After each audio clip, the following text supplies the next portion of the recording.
Okay, the end is near. Pages 310 through 325 cover a variety of life on death row. Of course, don't forget to take vocabulary quiz 5, last vocab quiz for the semester. But yeah, now I'm going to talk about pages 310 through 325. So theoretically, Dick and Perry were only supposed to spend, a month or two on death row. But they end up being on there a lot longer than that, which is pretty typical. So when they first arrive at death row, there are several other individuals on there. Now, during the time that they're there, Earl Wilson and Bobby Joe Spencer have their sentences commuted by the governor of Kansas, which isn't entirely uncommon for a governor to use their executive power just before they leave office to decide that someone should get, life in prison instead of the death penalty. So that leaves Perry and Dick on death row with Lowell Lee Andrews. Lowell Lee Andrews, I think, is a fascinating case, a really, really profoundly disturbing case.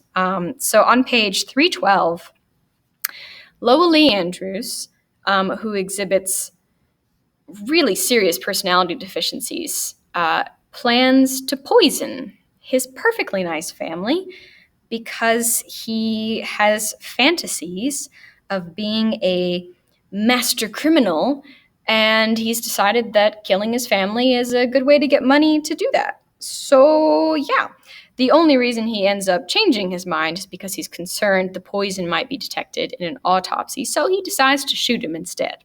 So on page 313, at the top of the page, he changes into his best suit. Got to dress up when you're killing the family.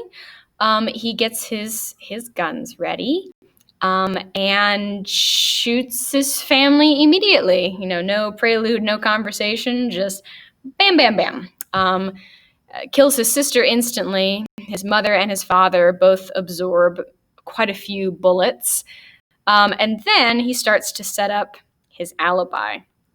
But he just didn't feel anything about it. The time came and I was doing what I had to do. That's all there was to it. Complete detachment emotionally from what he had just done. So to reinforce that, once he gets his alibi set up and returns home, he prioritizes feeding the dog. I mean, I suppose that's a nice thing, although, of course, I can definitely say that if my family had been killed, maybe the dog could wait a minute. But obviously, since he didn't feel anything, he just went to prepare food for the dog. And his 911 call is the first red flag to investigators that something is wrong here. My name is Lowell Lee Andrews. I live at 6040 Wolcott Drive, and I want to report a robbery. Now, personally, if I walk in and I see 3 members of my family dead, okay, sure, robbery might have been a part of it, but why would you report a robbery? Why wouldn't you report the mass murder of my family? So very, very strange, inappropriate emotional reactions. When they get there, he's sitting, petting the dog. He's not crying or any sort of, reaction to what has happened. He just says, "Look in there." So they describe it as callous nonchalance. He just doesn't seem to care. I don't care what you do with them when asked by the coroner about funeral arrangements. It is a huge, huge red flag to everyone involved. And through the passionate efforts of the Reverend Damon, he's eventually persuaded to confess. Not because of any feelings of guilt, but because he just says, "Oh, well, what does it matter?" Suppose he ascertains that they're onto him and, whatever. Just doesn't seem to care even about his own life. Now, at the bottom of page 315, we get some psychological diagnosis. It is diagnosed at that time as schizophrenia simple type. Now, schizophrenia is almost exclusively defined by the appearance of delusions and hallucinations. Even in Perry's case, though he wasn't having hallucinations, he did have those kind of paranoid delusions. Nowadays, we would refer to Lowell Andrews' diagnosis in a simple way, or in a different way.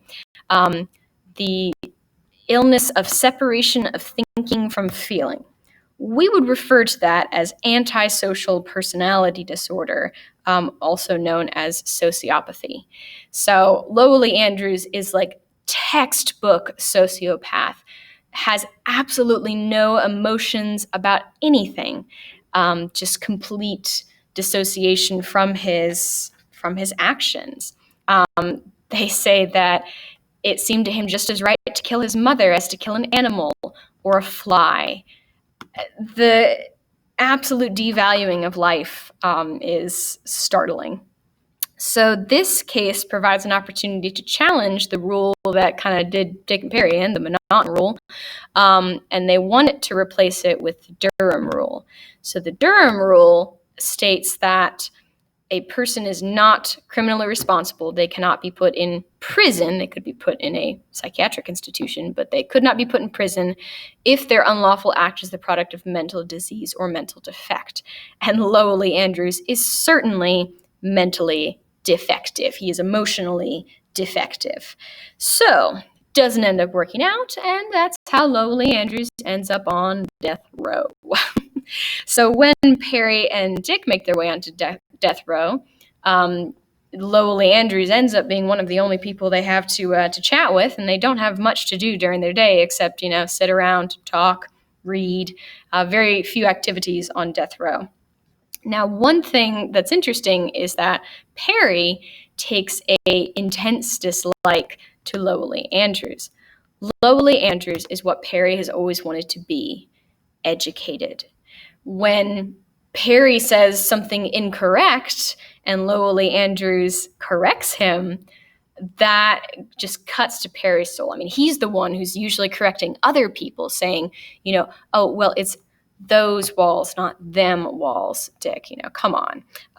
So now that he's being corrected by this guy who's so much younger than him, it really attacks his self-esteem. So at the top of page 318, maybe because of Lowell Andrews, maybe because of other emotional turmoil, he decides to stop eating and drinking. So after he stops eating and drinking for about 5 days, they're like, well, darn, I guess we need to take this seriously. His weight drops by a pretty hefty amount. He's down to 115 pounds. And eventually he starts becoming delusional because of the lack of nutrition. So at the top of 319, obviously he's dreaming about his his big yellow bird, and he says, "The bird is Jesus, the bird is Jesus."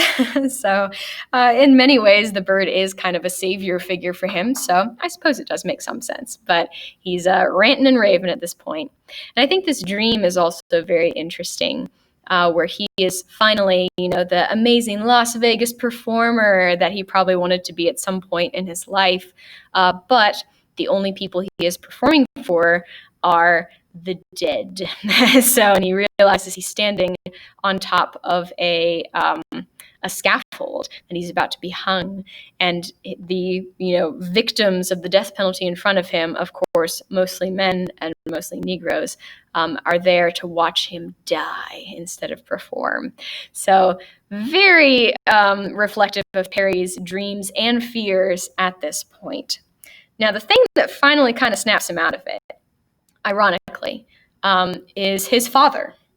So at long last, Tex John Smith writes to Perry, sends him a postcard, and it helps Perry start to feel again. It's not necessarily positive feelings. He has a lot of negative feelings towards his father, but he finally decides, you know what? If somebody wants my life, they're not going to get any help from me. I'm not going to help them along. They want me dead. I'm not going to give in to that. I'm going to fight it. So he does as best he can over the next 2 years. So it was supposed to be like 2 months, but 2 years later, Dick and Perry are still on death row, still hanging out, denied most privileges that other prisoners have. They stay in their cells except once a week when they get a shower.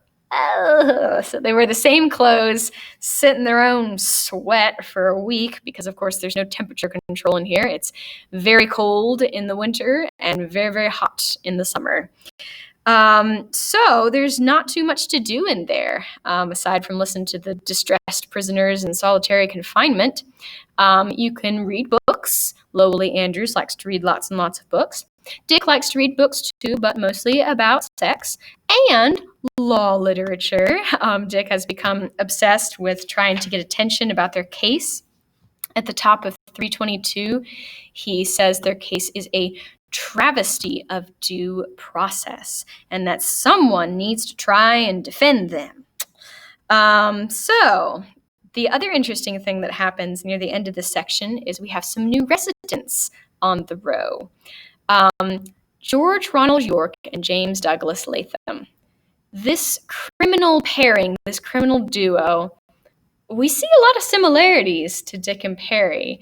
Granted, they did not perform any acts of mass slaughter. They didn't have 4 victims at one time.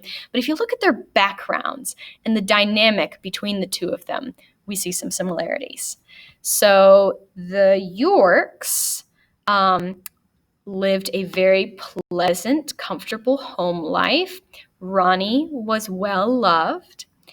Then we have James Latham, who was born in poverty to parents who didn't seem to get along very well. They finally separated, and he enlisted in the army. Who would have thought? So Perry also, of course, had a complicated family background and enlisted in the military. And for whatever reason, these men, through very different paths, developed the same philosophy. Anybody you kill, you're doing them a favor. Now, I admit that our world is not perfect, but wow, that's taking things to an extreme that it's just not worthwhile to live. So rather than starting with themselves, as probably would have benefited the general population, they instead committed a variety of horrific acts, a vast differentiation in terms of victims, men, women, old, young, little 18-year-old girl. So anyways, it ended up that they committed so many crimes in so many different states that there was some debate about where they were going to be tried. Now, obviously, the death penalty has a lot of variety at this time. Electrocution, hanging, lethal gas. So which one would you want if you had a choice? You can imagine them, sitting in their cells when they're deciding where to have the trial, and they're like, man, I hope we get taken to Colorado. Lethal gas sounds a whole lot nicer than electrocution or hanging or, whatever other option. So yeah, there's pros and cons to each method of death, I suppose. But Kansas ends up winning. So Ronnie and James will end up hanged. And then one last interesting detail here, just in case we still had any doubts. Dick still insists that he is not a killer. I was there, but I never touched a hair on a human head. So that's interesting. Do we still support Dick being on death row? He's going to be killed for supporting and being present for a murder, but not actually committing a murder himself with his own hands. Do we still feel okay about that? You can decide. Okay, the next section's gonna be the last, and then we will get some fun stuff to close out things next week.